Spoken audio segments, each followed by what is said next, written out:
How's it going? What's the crack?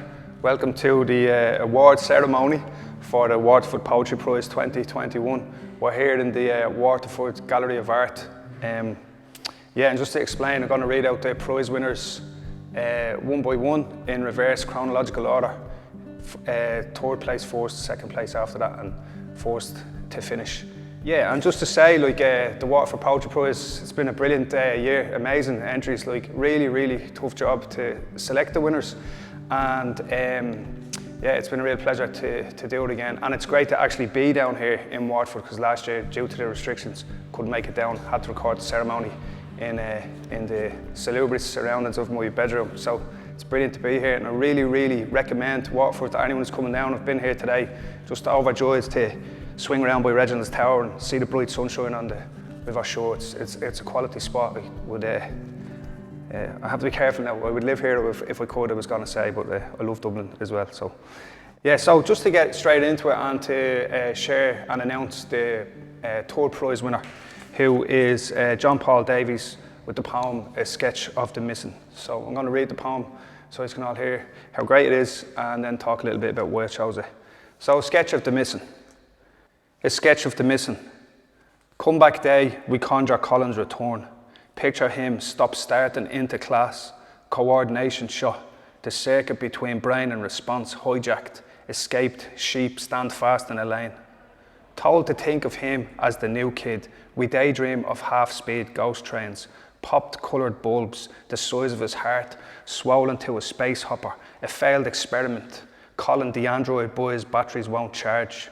Mr. Martin reaches Colin Henderson before realising, stammering Anthony Higgins instead. Too late. His name cannot be unsaid. Each tick of the wall clock, Colin, giving pulse to our impatience. An empty hardback chair pushed in tight. We colour in his absence, denouncing the space in 24 differing images, recalling his features in copybooks like pencil sketches of the missing. The edges of Colin's mouth curl as if tugged on strings. Incisors crowd the gums. His right eye won't stop drooping. Unable to correct the curve of his spine, I scribble him over. Start again. Desperate to spot him first, we keep tabs on the classroom door for the handprint smear, the dissolving ghost of his breath on cross-hatched panes, his replacement shadow skewing the light. A test and rattle, as if someone's got the wrong class. The registers abandoned at the S's. The door inches inward, the air changes, as though we'd propelled headlong into a tunnel. Colin's desk adrift in a hinterland of faces. So there you go, Sketch of the Missing. And the reason I chose that poem by John Paul Davies is because it's just so creepy, and it's so brilliantly constructed, like 7 quintets that kind of creep towards this horrible realisation, and in the centre of it all, that really startling image, the young person trying to draw and make sense of this absence by drawing the child that's gone, and it's just so creepy, almost zombie-like image, really stark, and there's this mad kind of macabre carnival horror feel, which is introduced straight away with the half-speed ghost trains, the popped coloured bulbs. We're into a sort of body horror, and it's just kind of full of terrifying imagery. And the classroom trying to struggle to comprehend this unwanted reality, And I love the way it's bringing us towards something, but it never truly reveals it, It's never revealed, only hinted at in details, like the hints and whispers, the breath on the glass, the test and rattle. And it's kind of, the whole poem sort of is balanced on whether or not all of this actually happened, and it might possibly be fiction, and you kind of hope that it is, and this kind of cartoon, surreal quality, bringing us to this place, to this question that we'd rather not be answered by somebody actually coming in. And there's nothing, the reason I really picked was, I don't think in all the poems I read, there was nothing more unsettling in its use of imagery, but also bringing us to that place to make us remember what it feels like to struggle to understand when you're young. It's full of empathy and understanding, and brave in its choice of perspective, So well done, John Paul. So just there to share John Paul Davies' bio with you. John Paul Davies was born in Birkenhead, England, and has lived in County Meath since 2013. He was winner of the 2016 RT Guide Penguin Ireland Short Story Award and has been shortlisted for the Francis McManus Story Competition. He's previously been placed in the Waterford Poetry Prize 2017, the Cheshire Prize for Literature, and in the TU Dublin Short Story Prize. His poetry has appeared in journals including Banshee, Channel, Crannog, the Manchester Review, Main Review, the Cormorant and Southward. He co-runs the Bull's Arse writing group in Navan, County Meath, best writing group title ever. So yeah, that's John Paul Davies. Congratulations on third place. So now to announce the second prize. Second prize goes to Last Day by Martina Dalton from Tramore, County Waterford. And her bio is here as well. Her poems have been published in Poetry Ireland Review, the Irish Times, the Stinging Fly, the Stony Thursday Book, Crannog, Skylight 47, Channel, The Honest Ulsterman, The Wax Lemon, among others. She was selected for the Awards Ireland National Mentoring Programme 2019, and she received a Noble Mention in the Court's New Writing Prize 2020, and was shortlisted for the Julian Lennon Prize for Poetry in 2021. She's been awarded a Deadless Press mentorship as well for this year. So congratulations to Martina, and we're going to just share the poem Last Day with you now. Last day.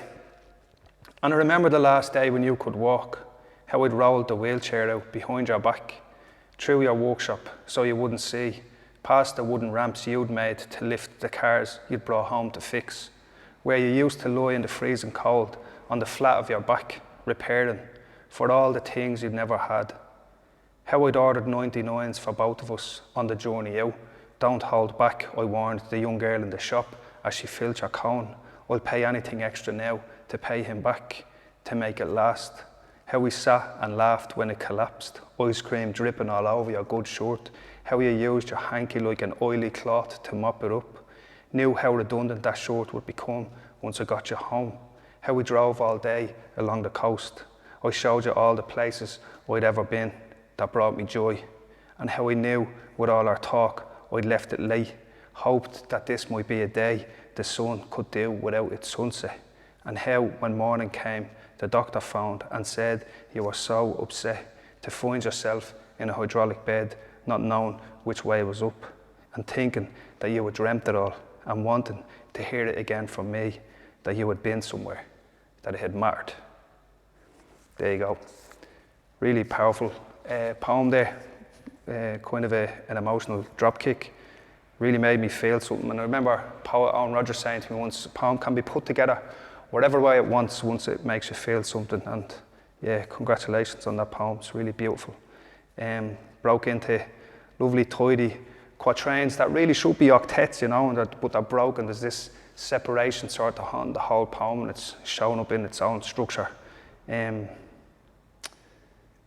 and it's like, it's as if it has to be kind of, there's these kind of jumps between each quatrain that makes up an octet. And in that jump, there's always kind of a little surprise. I'll pay anything extra now to pay him back, jump, to make it last. Just that lovely skip of emphasis. And just the poem is full of feeling, you know, and the way it makes us understand. A good poem kind of keeps you listening, just holds your eye, keeps your ear involved, doing its soft work, like through assonance in this case, and lovely half rhymes, home and coast, late and day. And there's a little cliche in there that has to be forgiven for me, which is which way, you know, not knowing which way was up, but it's deserved, it's kind of earned because it's recontextualized and attached to a moment which truly is upside down, you know, and the whole poem flips in that moment. We were brought to a place of profound, that place of profound understanding and gratitude that I recognise, that I think we all have for what we got from our parents and what they've lost in the process. And yeah, it's just really striking in its power of feeling. Well done. So the winner of the Waterford Poetry Prize 2021 is Ingrid Casey. Congratulations, Ingrid. Ingrid is from Kilcock in County Kildare, and she's after winning the prize with her poem After Lockdown, A Walk on Bray Head. And just to share Ingrid's bio with you, she's a Kildare-based poet and visual artist. Her debut collection, Mandible, was published in 2018 by the Onslaught Press.